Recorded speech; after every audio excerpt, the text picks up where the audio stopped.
네, 저는 제목에서 보시는 것과 같이 노드 개발자였던 내가 스프링 개발자가 되기까지라는 주제로 두 번째 주제로 발표를 하게 된 김성민이라고 합니다. 반갑습니다. 네, 우선 저를 좀 소개를 하는 게 맞을 것 같아서 저를 좀 소개를 해볼게요. 저는 이름은 말씀드렸던 것처럼 김성민이라고 하고요. 지금 서버 개발자로 일을 하고 있습니다. 그리고 밑에는 안 보이지만 네, 깃허브랑 링크드인을 넣어놨으니까 팔로우 부탁드리겠습니다. 네, 제 발표 순서는 이렇게 진행을 할 예정이고요. 아무래도 제 제목에서 보셨듯이 파트 2 버전이다 보니까 아무래도 작년에 오셨던 분들이 거의 없어서 작년에 제가 파트 1을 주제를 발표를 했었는데 그 관련된 내용으로 잠깐 이야기를 드리고 다음과 같은 순서로 네, 발표를 진행하도록 하겠습니다. 발표 시작에 앞서서 주의사항입니다. 내용들은 사실 좀 논란이 될 수도 있는 좀 부분이에요. 왜냐하면 노드 하시는 분들도 있고 스프링을 하시는 분도 있다 보니까 그 부분은 좀 고려를 해주시면 좋을 것 같고요. 그 어떤 회사도 대신한 내용이 아닙니다. 그냥 제가 경험했던 내용을 여러분들께 좀 공유를 해보고 싶어서 네, 발표자로 신청을 했습니다. 가장 먼저 지난 이야기, 네, 작년에 발표 들으셨던 분도 있지만 그래도 안 들으신 분들이 더 많기 때문에 짧게 공유를 드리도록 할게요. 제일 중요하죠? 나는 왜 커리어의 시작을 노드로 시작했을까? 이게 제일 궁금하실 것 같아요. 네, 제 커리어를 노드로 시작한 이유는 다음과 같습니다. 저는 사실 군대를 전역하고 약 2년간 학부연구생 생활을 했었어요. 학부연구생을 생활을 하면서 인공지능 늪에 빠져서 열심히 2년간 대학원 생활을 꿈꾸게 됩니다. 잘못된 선택이죠? 네. 근데 2년간 대학원 생활을 꿈꾸면서 연구실 생활을 하다 보니까 여러분들도 이제 대학원 다니신 분들 아시겠지만 생각보다 등록금이 되게 비싸요. 그리고 등록금 말고도 들어가는 금액들이 되게 많아요. 아무래도 남자는 군대를 갔다 오고 대학원을 가게 되면 26에서 27, 8 이렇게 될 텐데 집에 손을 벌려서 용돈을 받을 수 있는 상황도 아니었고 뭐 생활비, 교통비 등 되게 문제가 많았었고요. 제일 중요한 노란색 부분입니다. 매주 연구한 내용을 저희는 연구실 랩 세미나를 통해서 공유하는 시간이 있었는데요. 이 시간이 되게 저에게는 많은 압박감이 있었어요. 아무래도 매주 진행하다 보니까 그런 압박감이 있었고요. 그 과정에서 제가 이게 지금 내가 하고 있는 방향이 맞는 걸까? 라는 걸 되게 많이 고민을 했었던 것 같아요. 그래서 자연스럽게 이것들을 매주 하다 보니까 허탈함도 많이 오고 압박감도 많이 느꼈기 때문에 저는 취업을 생각하게 됩니다. 네, 당시 4학년 여름방학입니다. 대부분 친구들은 이제 인턴을 나가는 경우도 있고 안 그러면 실제 취업 준비를 해서 겨울방학이나 이럴 때 먼저 취업이 나간 친구들도 있었어요.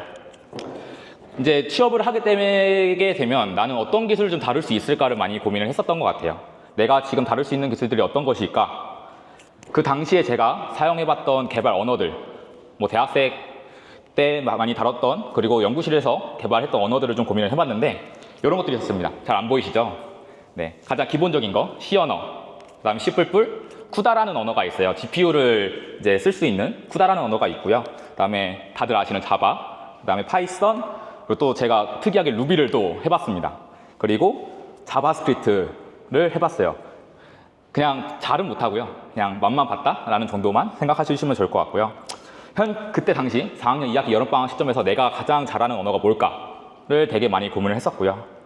여기서 골라봤을 때 이 친구였습니다. 자바스크립트. 네, 자바스크립트가 그때 당시 취업을 고민했을 때 제일 잘할 수 있는 언어였고요. 그래서 노드 개발자가 되었습니다. 그러면 나는 왜 노드 개발자를 포기하고 다시 지금 스프링 개발자로 일을 하고 있는지에 대해서 가장 많이 궁금하실 것 같아요. 노드 개발자를 하면서 3년 뒤 내가 갈 수 있는 곳이 어딜까를 진짜 많이 고민을 했었던 것 같아요. 3년 뒤, 그러니까 지금으로부터 되게 한 5년 전일 수도 있고 4년 전, 제가 기억이 잘 안 나지만 3년 뒤에 그러니까 3년 차가 됐을 때 어디를 갈 수 있을까 되게 고민을 많이 했고요. 지금은 노드를 쓰는 회사가 되게 많지만 그때 제가 고민했을 때는 노드를 쓰는 회사가 많이 없었어요. 그래서 이 고민을 매일매일 출근하게 되면서 고민을 합니다. 출퇴근길이 1시간 반이 걸렸거든요. 그때 매일매일 고민을 해요. 그러면 이제 약간 현타가 오죠. 그래서 매일매일 고민하면서 출퇴근을 했고요.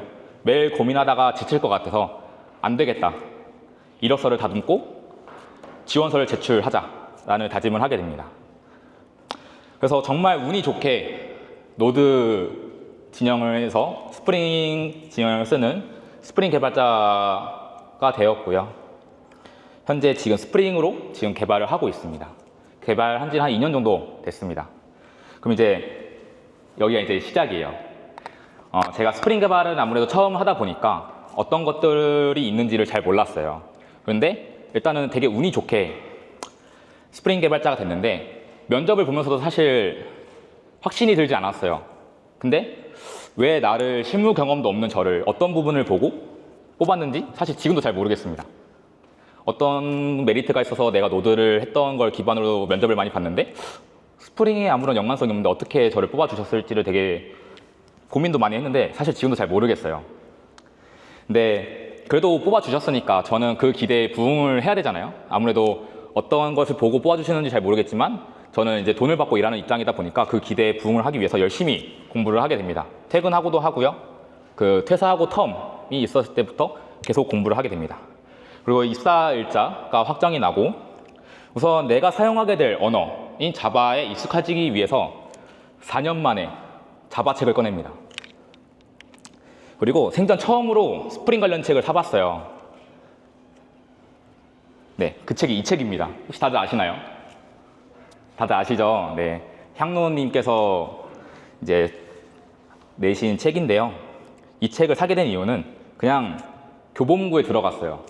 무작정 들어가서 스프링 부트를 검색합니다. 그래서 인기 순으로 정렬을 했는데 가장 위에 나오는 책이 이 책이었어요. 그래서 그냥 샀습니다. 사고 열심히 공부하면서 따라 해보고 했어요.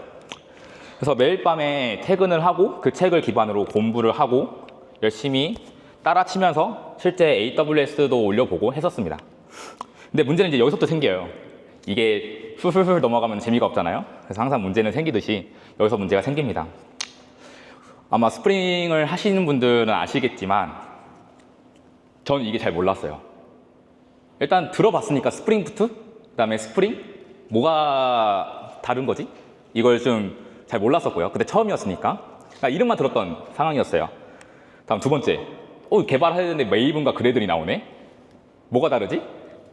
그게 두 번째 고민. 다음 세 번째, 레스트 컨트롤러랑 컨트롤러. 책에는 어떤 책은 컨트롤러가 나오고 어떤 책은 레스트 컨트롤러가 나와요. 근데 개발하다가 뭐가 다르지? 이걸 되게 고민을 많이 했었고 이 머릿속에서 이거 왜 다르지? 라는 걸 되게 많이 고민했었습니다. 보면은 되게 많은 키워드들이 나오더라고요.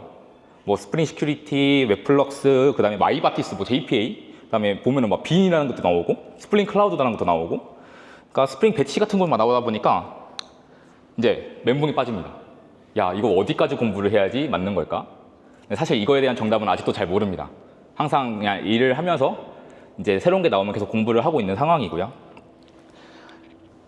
짱구를 넣어놨지만 사실 지치지 않았습니다. 지금도 열심히 달리고 있고요. 매일매일 공부를 하고 있어요. 그래도 이 선택을 저는 후회한 적은 단 한 번도 없었어요. 제가 생각하는 부분은 기술 스택은 언제든지 바뀔 수 있다라고 생각을 하고 있고요. 필요에 의해서 내가 배워야 한다면 바로바로 쓸 수 있어야 된다고 저는 생각하는 입장이에요. 네. 그리고 지금도 밑에 작게 써놨지만 회사에서 필요한 부분이 있으면 빠르게 개발해야 되는 부분이 있으면 자바스크립트로도 개발을 하고 있고 실제 지금 상용에서도 사용하고 있습니다. 자, 이제 또 문제가 생겨요. 일단은 저는 이 회사에 자바 개발자라는 포지션을 지원을 했고 자바 개발자라는 포지션으로 합격을 하게 됐어요.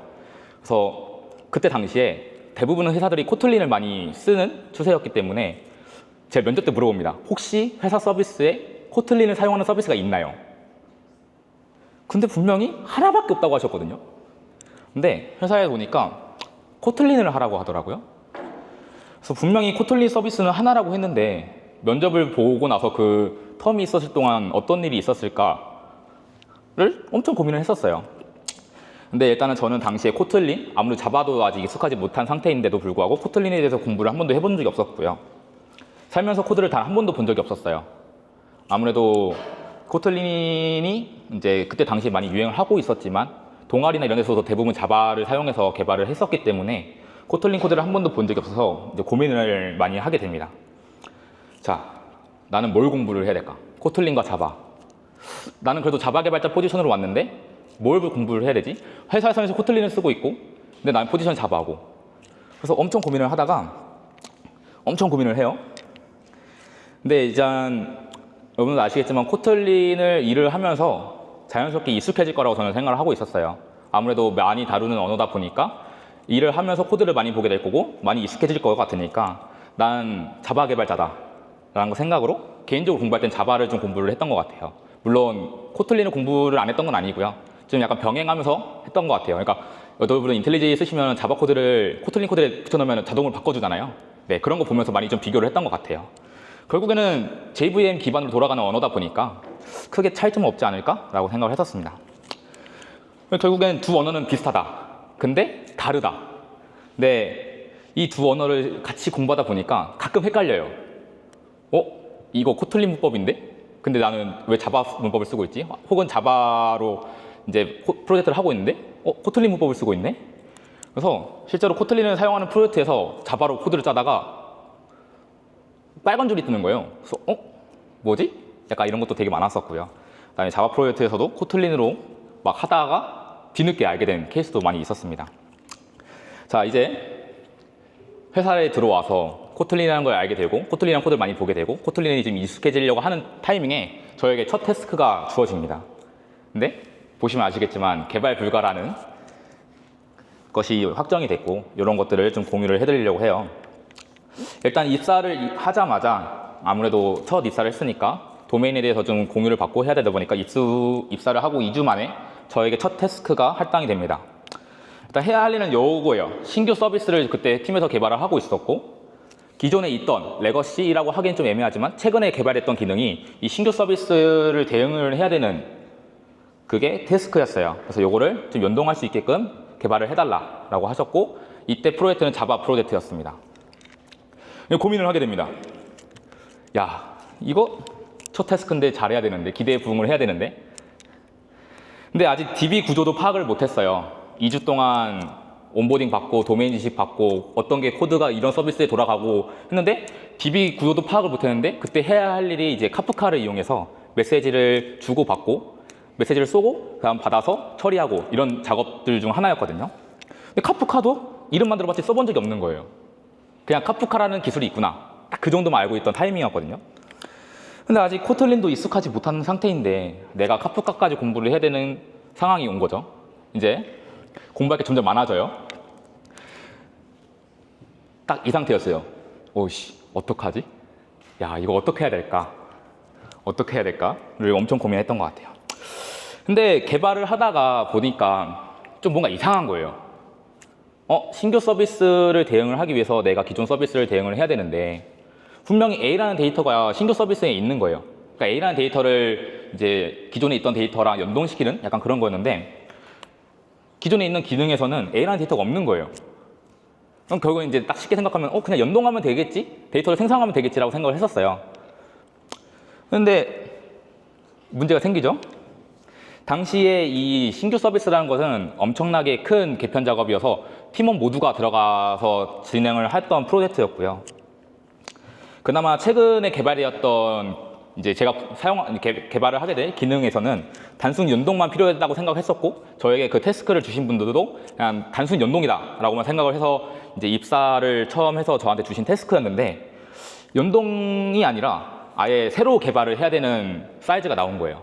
그러니까 이게 제가 이런 문제가 발생했고 이런 것들을 어떻게 대응해야 할지 모르겠다라고 팀에 공유를 했을 때 팀원분들 다 멘붕이 빠진 거죠. 그냥 연동만 하면 돼요 했는데 다 이제 제가 조사해서 설명을 해보니까 이거는 연동이 아니라 그냥 개발을 해야 될 것 같은데요. 그러니까 기존에 이 기능이라는 자체가 1년도 안 된 기능이었던 거예요.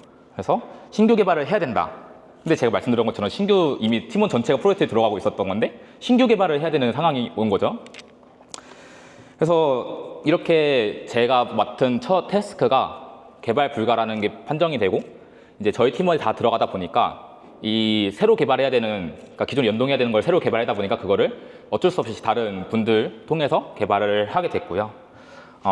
스프링으로 하면서 지금 이제 처음으로 대규모 서비스를 개발을 해봤어요. 기존 회사에 노드를 썼을 때도 사용자는 있었지만 그렇게 많은 사용자가 있지는 않았거든요. 그래서 제가 말씀드렸던 첫 번째 태스크 연동 작업은 신규 개발을 위해서 이제 위에서부터 이제 신규 개발하라는 의사결정이 되었고, 저는 다른 서비스를 이제 개발하기, 그러니까 신규 개발하는 프로젝트에 투입이 된 거죠. 근데 이제 새롭게 개발을 이제 들어가게 된 프로젝트 같은 경우는 여기 썼던 것처럼 기존에 사용했던, 제가 개발했던 것과 다르게 많은 사람들이 이용하게 될 서비스였어요. 그러니까 지금 어떻게 보면 B2C 서비스라고 생각할 수도 있는데요. 사실 엄청 기대를 했거든요. 누군가 내가 개발한 거를 써준다라는 것 자체가 되게 큰 기대를 하고 있었고, 실제로 엄청나게 기대를 한 상태에서 개발을 들어가게 되었습니다. 근데 여기서 또 문제가 생겨요. 계속 문제만 생기죠. 네. 저는 단 한 번도 이 많은 사람들, 그러니까 순간적으로 트래픽이 들어오는 서비스를 단 한 번도 개발해 본 적이 없었던 거예요. 그래서 이제 개발을 하면서 되게 많은 고민을 했었지만, 실제로 많은 트래픽이 들어오면은 장애가 날 거고, 그 장애를 어떻게 대응해야 되는지에 대한 경험이 없다 보니까 되게 많은 고민을 하고, 실제로 그냥 팀원들한테 말했어요. 아, 나 이거 개발해 본 적이 없어서 이럴 때 어떻게 해야 돼요? 라고 했는데 딱 한마디 왔습니다. 오! 부딪혀보면 돼요. 네. 그래서 그런 것도 있었고, 실제 장애가 되면은 단 한 번도 대응을 해본 적이 없다 보니까, 실제 저희가 B2C 서비스인데 여기에 장애가 나면 사용자들한테 서비스 경험이 안 좋아질 뿐더러 이거를 어떻게 대응해야 되는지도 사실 그때 당시엔 좀 몰랐었습니다. 그래서 성능과 장애 대응을 고려를 안 하고 하는 습관이 좀 있었어요. 그래서 실제로 잘 보이실지 모르겠지만 제가 PR 리뷰를 받는 내용인데요. 지금 보시면 아시겠지만 코드 리뷰에 3종 포문인가요? 나중에 성능 이슈가 생길 수 있는 부분입니다. 반드시 개선해 주세요 라는 코드 코멘트가 담겼고요. 지금은 여기 코드에는 포이치문이 2개가 있지만 위에 한 번 더 감싸서 내려오는 구조거든요. 그래서 지금 생각해보면 끔찍해요. 네, 3종 포문을 쓰고 있었습니다. 그래서 이런 피드백을 받아서 울부짖습니다. 아, 공부할 게 너무 많네. 나 아직 코틀린도 해야 되고 자바도 해야 되고 카프카도 해야 되는데 성능까지 고민을 해야 되는, 그리고 트래픽도 고민을 해야 되네. 이런 것들을 되게 많이 울부짖으면서 열심히 살아왔습니다. 그래서 다행히도 이런 코드 리뷰를 되게 많이 해주셔서, 사실 코드 리뷰가 되게 시간이 많이 들이기도 하고 내가 이해하기 힘든 부분이 있으면은 그분들한테 이제 이야기를 해야 되는데, 텍스트로 남기다 보면 사실 감정적으로 이분이 화났나? 라는 생각도 많이 할 수 있잖아요. 근데 팀원분들이 되게 꼼꼼히 코드 리뷰를 해주셨고, 그때 당시에 많은 성장을 하게 되었습니다. 그래서 이제 스프링 개발자로 입사를 한 지 4개월 만에 처음으로 이제 사용자들한테 나가게 됩니다. 뜨거웠던 여름입니다. 날짜를 밝힐 수는 없고요. 네, 입사 4개월 만에 새로운 서비스를 배포하게 됐고, 많은 배움과 학습을 많이 반복하면서 4개월 만에 진짜 기차가 굴러가는데 바퀴를 갈아 끼우듯이 저희 회사에서 첫 정기 점검을 통해서 서비스가 나가게 됩니다. 그래서 한 달 동안은 진짜 버그 제복, QA를 탔지만 우리가 생각하지 못했던 버그들이 많이 나왔었고요. 그리고 고객이 BOC가 직접적으로 들어오다 보니까 그런 것들을 대응을 하기 위해서 매일매일 거북이처럼 등에 백팩을 메면서 다녔습니다. 자, 지금 이제 제일 중요한 게 이 부분이에요. 여러분들 아마 제일 궁금하실 것 같은데, 스프링을 개발한 지 2년이 지난 지금 저는 어떤 것들을 좀 배웠는지를 좀 공유를 해보려고 해요. 그래서 첫 번째, 개발을 하다가 제가 처음에 개발을 했을 때 아무래도 스프링에 대한 키워드가 잘 모르다 보니까 노드 기반으로 영어로 썼어요. 노드로 이런 걸 개발했을 때 스프링으로 어떻게 바꿔야 돼? 막 이런 것들 좀 대응을 했었거든요. 그게 한 6개월 정도 그렇게 진행됐었던 것 같아요. 그래서 지금은 개발하다 막히면, 물론 GPT도 이제 도움을 받긴 하지만 어떤 키워드로 좀 검색을 해야 될지를 정확하게 알고 지금 대응을 하고 있고요. 당연한 말이죠. 2년 동안 개발했는데 모르면 문제가 되는 거니까. 그 다음에 지금 이제 서비스 개발을 해야 될 때 어떤 부분을 좀 고려를 해야 될지를 되게 많이 배웠던 것 같아요. 아무래도 사수분들도 있고 이제 시니어분들도 많이 있다 보니까 그분들이 기존에 경험하셨던 부분들을 되게 많이 공유를 해주셨고요. 그런 것들을 많이 받아서 열심히 성장을 하고 있는 주니어 서버 개발자입니다. 그 다음에 사실 저는 코드 리뷰를 사실 전 회사보다는 지금 회사에서 되게 많이 활성화됐다라고 생각을 하고 있는데요. 코드 리뷰할 때 처음 할 때 되게 겁이 났어요. 내가 나보다 경력 많으신 분의 코드를 리뷰를 해도 될까? 처음에 그냥 어프로브만 눌렀거든요. 좋아요. 좋아요. 근데 이 코드 리뷰라는 것 자체가 되게 중요하다고 생각했던 게, 이분의 코드를 보면서 사실 내가 이해가 안 되면 질문을 해야 되는 거예요. 왜냐면 그분이 만들었던 코드를 제가 나중에 대응을 해야 되는 경우도 있다 보니까 그런 것들을 좀 코드 리뷰하면서 많이 배웠고, 실제로 그냥 모르면 물어봤어요. 가로 열고 질문. 이거에 대해서 이렇게 됐을 때 어떻게 될까요?로 이렇게 뭐 질문 남기기도 했고요. 그냥 자리로 찾아갑니다. 아, 코드 리뷰 보고 있는데 PR 내용 보고 있는데 이 부분이 좀 이해가 안 된다. 설명해 주세요. 그러면은 너무 적극적으로 인비 보낼게요 이러는 거예요. 여기 보면은 오프라인으로 코드 리뷰도 해주시기도 하고요. 그래서 이런 부분을 좀 고민을 하고 실제로 제가 아무래도 팀원분들의 코드 리뷰를 받는 입장이기도 하니까 좀 리뷰하셨을 때 좀 쉽게 이해할 수 있는 코드들이 뭘까를 되게 고민을 많이 하고 지금은 구현을 하고 있습니다. 근데 완벽하진 않아요. 지금도 많이 부족합니다. 네, 그리고 이제 요구사항에 따라서 개발하는 시간이 좀 많이 줄었어요. 이것도 당연한 말이죠. 2년 동안 개발했는데 줄어들 수가 있어야 되는 거예요. 근데 처음에는 되게 오래 걸렸었어요. 처음 듣고 어떤 기술 써야 될지 고민을 많이 했고 이런 것들을 되게 많이 고민해서 현재는 요구사항에 따라서 개발하는 시간을 많이 줄어들게 되었습니다. 네, 이상으로 제 발표를 모두 마치겠습니다. 감사합니다.